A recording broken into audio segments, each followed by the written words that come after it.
A coisa tá feia no COD. No Fofocal de hoje vamos falar sobre a queda de jogadores que preocupa a comunidade, enquanto o Stolen solta uma direta sobre o uso do Aim Zenix, um dispositivo que simula um controle no mouse para poder usar Aim Assist. E a pergunta que não quer calar: PS4, Cronos e outros programas de terceiros é hack ou não é? Se for para proibir, tem que proibir tudo que dá vantagem. Eu sou o Festzão e tá começando mais um Fofocal, então bora pro vídeo. E a Activision trava uma interminável batalha contra os hackers aí do COD e não é novidade pra ninguém. Mas quando o assunto é reclamações da comunidade, num passado não tão distante assim, as reclamações giravam mais em torno da gameplay, movimentação e feeling das armas, que mudou bastante desde o fim do Warzone 1. Mas é claro que cada um tem os seus próprios motivos aí pra ter abandonado mais o COD e o Warzone. E pro Ninext, uma das principais aí figuras do cenário, fez o seguinte comentário numa entrevista no ano passado. O Warzone tava estouradaço. Não, explodiu. Acho que era se para o Battle Royale mais jogado do mundo. Se para o jogo mais jogado. Era o jogo mais jogado. Ficou, tava pau a pau com o LoL ali. Bizarro, na Twitch. bizarro. Que saudade dessa época. Isso era bizarro. 2020 pra 2001, clean. O jogo rodando 100%, todo mundo gostando. Aí 2021, eles decidiram trocar o mapa. Foi. Original do jogo. Que era o Verdansk. Que era Verdansk. Aí foi pra Caldeira. Aí Caldeira não era muito bom. Muito mato, muita colina. As trocações não eram bacanas de jogar. A player base foi descendo. Aí 2022, eles lançaram o Warzone 2. Aí a gente pensou, pô, é um fresh start ali, né, pro jogo e tal. Em vez deles consertarem as coisas ruins do Warzone 1, eles fizeram um jogo novo. E ainda tirou todas as nossas skins e o dinheiro que a gente gastou lá no Warzone 1 foi pra casa do Carvalho. Aí tiraram a movimentação do Warzone 1. Que era o essencial. Pô, você dava um slide cancel ali, você dava uma bunada, era um jogo rápido. Aí eles tiraram essa mecânica, o jogo ficou lento, aí a player base dropou mais. É um snowball de decisões erradas. Uma bola de neve de decisões erradas de fato. Porém, algumas coisas mudaram pra melhor também. É claro que a movimentação ainda está bem distante do que a gente tinha lá no primeiro Warzone, mas já está bem melhor. E agora que Verdansk voltou, o skill gap do jogo e principalmente aí a infestação de hackers, ainda mais nas rankeds aí da vida, estão cada vez mais desanimando aí os jogadores que voltaram ao game ou os que já estavam jogando também. Mas graças a Deus eu sou um noob casual e depois que eu passei a jogar aquele modo casual do Warzone lá com bots, misturado com player, a minha vida e minha saúde mental tá muito mais agradecido, velho. Muito mais divertido. Mas esse modo não é pra você não, hein, ô pro player. Deixa os noob como eu jogando lá de boa. E recentemente o Hayashi fez o seguinte vídeo: Black Ops 6 é a maior queda de um COD recente. E mesmo com o COD estando disponível aí no Day One, lá no Xbox Game Pass, será que a Microsoft se arrependeu? Após assistir o vídeo do Japa, eu peguei o link que ele colocou na descrição do vídeo dele, da fonte da notícia que ele estava comentando, e pedi pro chat GPT resumir pra gente e tá discutindo aqui. E bora lá ver o que os números mostram. Em 2024, a Microsoft colocou o Black Ops 6 no Game Pass no dia do seu lançamento, um movimento histórico que impactou diretamente os números da franquia e do serviço também. E segundo os dados aí que a Ampere disponibilizou, 33,7 milhões de pessoas jogaram Call of Duty em novembro de 2024, né, no lançamento do BO6. E foi um salto gigantesco aí, com 13 milhões de jogadores a mais em comparação com novembro de 2023, que foi o lançamento do MW3. Esse COD que para muitos é bem melhor que o Black Ops 6. Eu até poderia concordar com essa afirmação, mas eles terem trazido aí de volta os mapas do MW2 no MW3, ao invés dos mapas do MW3 original, que são anos-luz melhores que o do MW2, eu nunca vou perdoar essa decisão. Mas, para efeito de comparação mais justo, o pico anterior de 31,4 milhões com o MW2 em 2022 significou que o BO6 teve quase 2,5 milhões a mais de jogadores. Até porque MW3 foi meio que o mesmo jogo aí do 2, né? Só que com algumas mudanças aí, como se fosse uma DLC Premium, fazendo com que o BO6 se tornou aí o maior lançamento da história da franquia em número de jogadores. E aí a gente parte para as receitas e assinaturas, né? Que no dia do lançamento do BO6 foi também o maior dia da história do Game Pass em novos assinantes, segundo a Microsoft. E é doideira que, por mais que a galera que não faça parte assim tão ativamente da comunidade de COD, fala que COD tá morrendo, que a comunidade é isso, que o jogo é aquilo e tudo mais, mas é um jogo anual que todo ano vende igual água. E segundo a Circana, os gastos com assinaturas de jogos nos Estados Unidos, incluindo o Game Pass, cresceram 12% no quarto trimestre de 2024 em relação ao mesmo período de 2023, impulsionados diretamente por Call of Duty para mostrar mais uma vez aí a força da franquia, né? E até hoje eu não sei porque a Activision não pensou em contratar um HBO da vida, a Apple, seja o que for, para fazer uma série do Call of Duty, cara. Tem tanta história maneira aí de uns jogos que seriam muito maneiro via adaptação em live action, mas enfim. E teve até um podcast recente que o Hayashi gravou junto com o Stolen, e o Stolen pergunta pro Hayashi se ele pudesse escolher uma coisa que o Japa poderia perguntar aí, que ele queria saber em relação a COD e tal, o que ele queria saber. Porra, ficou tudo confuso isso que eu falei, pera aí. Você chega assim, o cara da Raven, o Activision chega pra você e fala assim, você quer um dado de informação do jogo do Call of Duty, qual que você gostaria de saber nesse exato momento? Cara, é uma boa pergunta, viu? Cara, tem muita coisa, mas de sopetão, acho que a primeira coisa que me veio à cabeça é a divisão de players por plataforma. Oh, legal. Acho que hoje eu queria ter essa informação. Talvez até mais de tipo, quantos players no mundo estão jogando. Se pudesse vir... Nossa, que saudade de quando você entrava no COD antigamente e mostrava ali o mapa mundi com as regiões que estavam mais players jogando e o total de jogadores online também. Isso faz muita falta, velho. Esse dado junto seria maravilhoso. Tipo assim, tem 3 milhões, tá? Desses 3 milhões tem 50% do PlayStation, 30% não sei não. Eu queria ter dividido no PC, tipo Battle.net, Steam, também. Game Pass, né? Eu acho que isso ajudaria muito a ter uma noção clara de como que é bem dividida hoje essa questão do COD, que o pessoal usa muito, né, a Steam, por exemplo, para tentar diminuir às vezes ou aumentar demais os números do COD, e nem sempre dá para levar isso 100%. Você pode usar isso como médias ou como tendências, mas não dá para cravar nada, né? Então acho que isso seria interessante de saber. Também essa questão da porcentagem dos casuais, né? Mas aí eu já tô começando a pedir demais. Eu gostaria, japonês. É um negócio muito idiota, mas eu gostaria de saber qual que é a porcentagem de mouse e teclado e de controle. Também, exato. Era essa que eu uma queria. boa também. Só pra eu poder falar na minha live, ó, tantos por cento é controle, tantos por cento é mouse, tá ligado? Se bem que com Arm Assist forte do jeito que é no COD, e videogame ser muito mais acessível que PC, eu acredito que tenha muito mais players jogando aí no controle do que mouse e teclado. Porque eu não acredito que tenha muita gente assim que conecte com o mouse e teclado no console pra poder jogar ao invés de usar o controle, né? Aproveita pra comentar aí embaixo qual input que você usa, mouse e teclado, ou você já abriu mão e foi pro controlão. Eu trouxe esse corte aqui pra nossa call porque eles falaram que em novembro de 2024, 47% dos jogadores de COD em consoles jogaram no Xbox. Sendo que em 2023 esse número é de 35% e em 2022 44%. E aqui eles falam que apesar da melhora em relação a 2023, esse crescimento foi importante, já que o PlayStation tinha 10 milhões a mais de consoles ativos nos Estados Unidos ao final de 2024. E depois do hype, eles até comentam aqui que a base de jogadores caiu mais rapidamente do que em anos anteriores, possivelmente porque muitos assinantes do Game Pass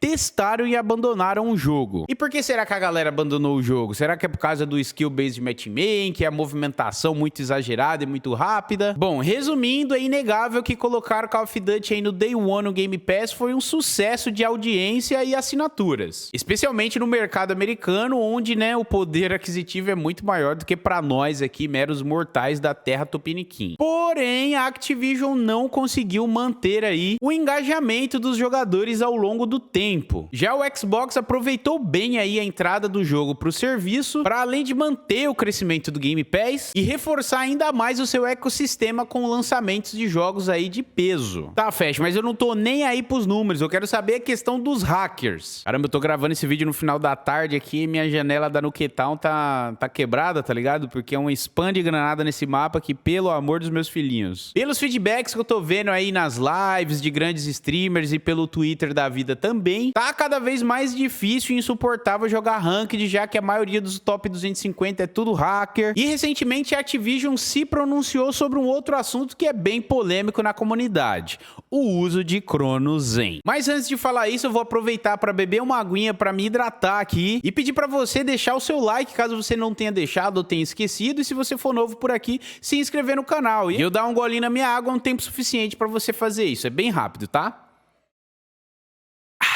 Pronto, agora sim, aproveito para agradecer aí todo mundo que foi humilde e deixou o like nesse vídeo. Se liga só, a Activision enviou uma carta de cessação e desistência ao fabricante do hardware Chronos, na tentativa de impedir a empresa de vender seu hardware Chrono Zen e reprimir ainda mais os trapaceiros do Call of Duty. Aí eu joguei essa imagem aqui no chat GPT e pedi para ele traduzir para facilitar aqui meu trabalho e o entendimento de vocês também. Apesar das detecções e da nossa posição pública contra hardwares de terceiros usados para trapacear em nossos jogos e em outros da indústria, os criadores desses dispositivos continuam lançando atualizações para tentar burlar nossos sistemas de segurança. Em respostas, emitimos notificações de cessar e desistir para várias empresas que criam e vendem esses produtos, e vamos levá-las à justiça se necessário. Já vimos algumas dessas empresas cooperarem, no entanto, continuaremos buscando outros fabricantes globalmente, assim como pessoas que criam script para manipular o código do jogo Call of Duty. Esses dispositivos e scripts usados para trapacear em nossos jogos não são bem-vindos. A franquia Call of Duty não apoia o uso desses produtos. Qualquer conta que usar esses dispositivos no PC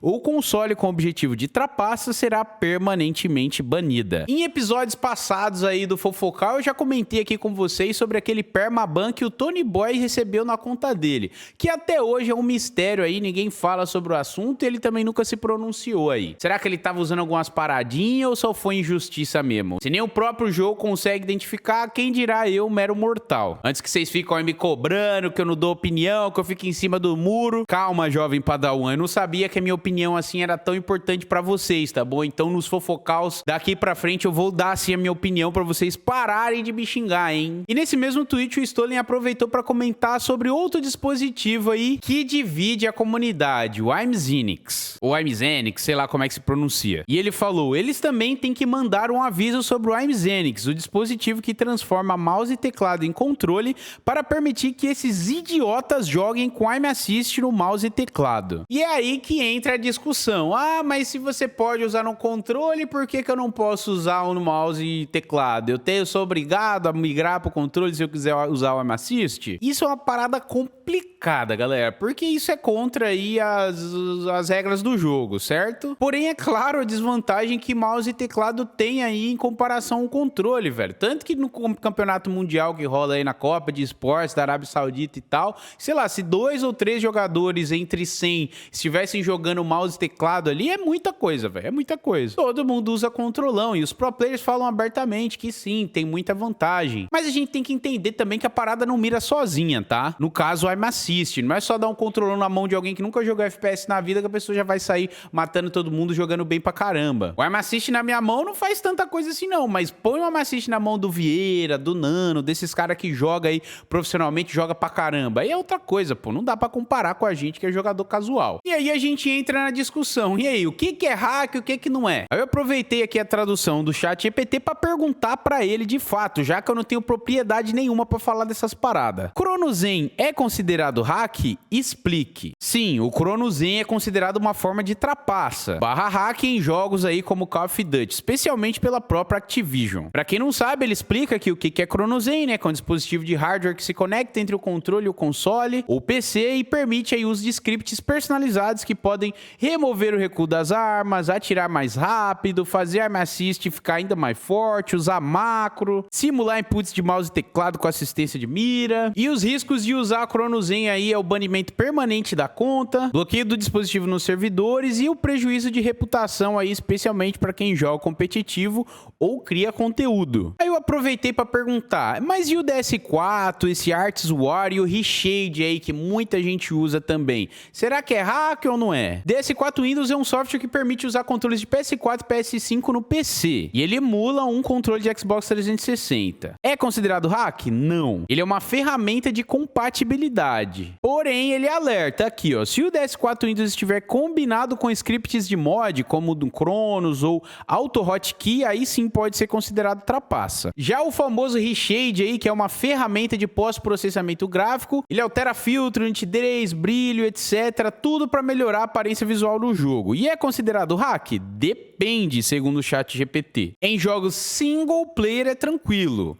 Em jogos competitivo/online pode ser banível dependendo do uso. Já que se for usado para aumentar contraste, remover neblina ou melhorar a visibilidade de inimigos, ele pode dar vantagens injustas. No Call of Duty, por exemplo, já houveram casos de ban por reshade, especialmente no Warzone. Eu, Festzão, não consigo dar nome aos bois em quem usa ou não essas paradas. Até porque eu não sou nenhum fiscal de gameplay, muito menos trabalho na Activision. Porém, eu não boto minha mão no fogo não, que tem de gente aí usando essas paradas para conseguir ainda mais vantagens, e é o que eu falo em quase todo fofocal aqui. Jogadores de COD não estão preocupados com equilíbrios, eles estão preocupados em ter vantagem. E quando o assunto é o famoso Arts War aí, que a gente pode se referir como um perfil de usuário, scripter conhecido na comunidade de mods, com scripts de no recoil, macros, geralmente vendidos online e usados com Chrono Zen, etc. E é considerado hack? Sim. Beleza, aí eu perguntei pra ele, mas e se o Arts War for usado pra modificar o áudio do jogo, como é muito comum no Warzone, é considerado hack? Boa, agora você pegou um ponto importante. E aqui ele até fala que no Warzone e outros CODs, alguns jogadores usam arquivos modificados aí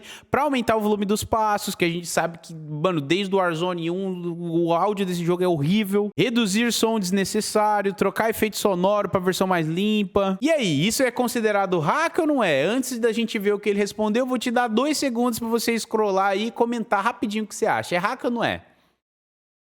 E a resposta é... tecnicamente sim, mesmo sem dar aimbot ou wall hack. Modificar arquivos internos do jogo, mesmo que só áudio, viola os termos de serviço da Activision. O problema não é o efeito de melhorar os passos, mas o método, alterar arquivos do jogo original. E aqui ele já até fala que já houveram banimentos por alterações de áudio, especialmente quando detectados por sistemas de integridade como Ricochet, e mesmo sendo comum na comunidade, não é permitido oficialmente. E quanto mais eu pesquiso aí, aprendo um pouquinho mais sobre essas paradas, eu entendo quando muitos de vocês aí criticam e reclamam de streamers e outros criadores de conteúdos quando o assunto aí é o que pode ou não usar dentro dos games, tá ligado? Porque essas paradas não são criadas especificamente pro Warzone, você pode jogar em outras coisas também, então provavelmente a comunidade de outros jogos até conheciam essas paradas. E quem descobriu primeiro e joga COD majoritariamente, com certeza se aproveitou bastante aí antes que caísse na grande mídia e afim. No fim, a minha opinião é que cada um sabe o que faz, o videogame no fim é pra se divertir. Vai da sua consciência ou não, sabendo dos riscos aí, o que você pode ou não usar dentro do game. Porque é claro que isso estraga a experiência e interfere diretamente aí na vida útil do jogo a longo prazo, né? Mas o que mais me deixa bolado é que sim, eu sei que esses dispositivos, esses programas aí atrapalham pra caramba e destroem o jogo também, de certa forma. Mas não seria mais produtivo reclamar e cobrar ainda mais sobre o anti-cheat do jogo que era pra detectar essas paradas? Por que o anti-cheat não funciona como deveria? Como que vaza código-fonte de Cold War? Por que a Activision não contrata esses caras aí, oferece uma mala de dinheiro e falou, mano, ao invés de você, beleza, criar essas paradas pra ferrar meu jogo, eu te dou $1 bilhão pra você me ajudar a não ser possível usar essas paradas. Sei lá, eu tô jogando carta na mesa, que os caras têm dinheiro infinito, velho, eles podem fazer o que eles quiserem. E eu falo isso porque se os hackers continuarem aí conseguindo burlar o sistema do jogo com frequência, vazar código-fonte, eles nunca vão conseguir arrumar esse anti-cheat. E aí, de novo, eles vão ter que lançar um novo jogo, com novas linhas de códigos aí que não tenham vestígio de outros jogos. Mas, de novo, eu não sou regra pra nada, eu não entendo nada disso. Eu só tô dando meus centavos aí pra essa discussão, beleza? Isso aqui é um personagem, mas eu me preocupo sim com o COD, é uma comunidade aí que eu faço parte desde 2011. Eu jogo essa franquia desde o Play 2 e é muito triste, cara, é muito triste ver aí o rumo que o jogo tá tomando, né? E por favor, deixem opiniões de vocês aí nos comentários, mas tentem manter o respeito e não levem as coisas assim tão a sério também não, pelo amor de Deus, não esquece que isso aqui é um jogo, não é vida real, velho. Eu vejo muita gente levando tudo pro pessoal aqui, eu só sei que esse jogo estressa mais as pessoas do que diverte, aparentemente. E se você é uma dessas pessoas que se estressa muito e curtiu esse vídeo, você vai curtir muito esse daqui, onde a Rayana convida você pra entender junto com ela em um psicólogo o porquê jogos competitivos fazem tão mal pro seu cérebro e te estressa muito mais do que um jogo de história. A gente se vê no próximo vídeo e fé pra tudo.